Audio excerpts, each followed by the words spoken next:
क्या हाल चाल है क्लास 11th वाले बच्चों। देखिए आप लोगों के लिए क्वेश्चन लेकर के आए, एनसीईआरटी का क्वेश्चन है। क्वेश्चन आपने पढ़ भी रखा होगा। 6 केजी का ये हमारे पास ब्लॉक है भाई, समझ लो ये ब्लॉक है और ये रस्सी है जो कि ये फिक्स कर दिया गया है, ठीक है ना, सेलिंग से फिक्स कर दिया गया है। अब यहाँ से बीच में मिड पॉइंट पे यहाँ से फोर्स लगा रहे हैं जो कि हमारा 50 न्यूटन 50 न्यूटन दिया गया है। अब हमें ए एंगल निकालना है, ए एंगल जो वर्टिकल एंगल जो बन रहा था वो कितने एंगल होगा ताकि इक्विलिब्रियम में रहे, ये है क्वेश्चन हमारे पास। सबसे पहले फ्री बॉडी डायग्राम बनाओ भाई। ये है 6 केजी का ब्लॉक, तो इसके लिए बनाते हैं, 6 केजी वाले के लिए बनाते हैं। तो नीचे हो जाएगा 6 इंटू 10 है ना, इक्वल्स टू क्या हो जाएगा भाई 60 न्यूटन हो जाएगा। और ऊपर की तरफ जो लग रहा है वो लग रहा है हमारा T2 लग रहा है, ठीक है। यहाँ से इक्वेशन पहला इक्वेशन हम लोग बना लेंगे। तो इक्वेशन जो फर्स्ट इक्वेशन बनेगा वो क्या बनेगा भाई, T2 इक्वल्स टू 60 न्यूटन, यानी कि टेंशन फोर्स का हमने वैल्यू निकाल लिया है। अब दूसरा बनाओ, दूसरा बनाएंगे हम लोग। तो उसके लिए देखिए ये है हमारा T1, इसको लिख देते हैं भाई T1 हो गया।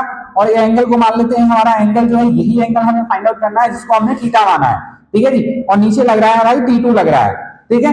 अब देखो कंपोनेंट करने का तरीका जो होता है सबसे सिंपल है भाई। ये हो गया हमारे पास, ये एंगल अगर थीटा है और यहाँ पे T1 है तो एंगल के साथ वाला आर्म जो होगा हमेशा cos थीटा देता है, यानी कि T1 cos थीटा हो जाएगा।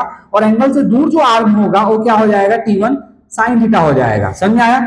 तो ये भाई बेसिकली क्या हो गया, T1 cos थीटा हो गया। और ये जो होगा हमारा हॉरिजॉन्टल 90 डिग्री होना चाहिए इन दोनों के बीच में, ये भी ध्यान में रखना है। T1 sin थीटा हो गया। बस क्वेश्चन सॉल्व हो गया। इधर का 50 न्यूटन जो अभी मैं दिखा रहा था भाई इस तरीके से स्ट्रेच करके, ठीक है ना। तो आ जाओ, अब यहाँ पे देखो क्वेश्चन सॉल्व हो चुका है।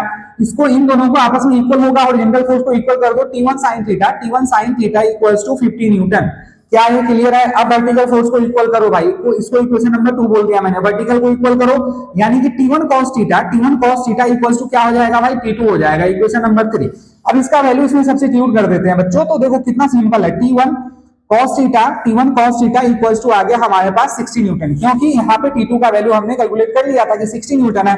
अब कुछ नहीं करना है भाई, इक्वेशन 2 को डिवाइड कर दो इक्वेशन नंबर 3 से, यानी कि ये जो होगा हमारा T1 sin थीटा अपॉन में क्या आ जाएगा भाई, T1 cos theta equals to 50/50/60 हो जाएगा। समझ में आया। ये देखो कैंसिल हो गया, T1 से T1 कैंसिल हो गया, sin थीटा अपॉन में cos theta tan theta equals to 5/6 हो गया। आंसर आ गया भाई थीटा इक्वल्स टू, यहाँ पे लिखेंगे हम लोग tan इनवर्स 5/6, ठीक है। समझ में आया ये चीज। तो ये होता है भाई, यहां से यहां कन्वर्ट करने के लिए क्या होता है, इसको इधर ले आओ और इसको इधर ले आओ, ये होता है तरीका। और पावर माइनस कर दो, समझ में आया नहीं, ठीक है ना।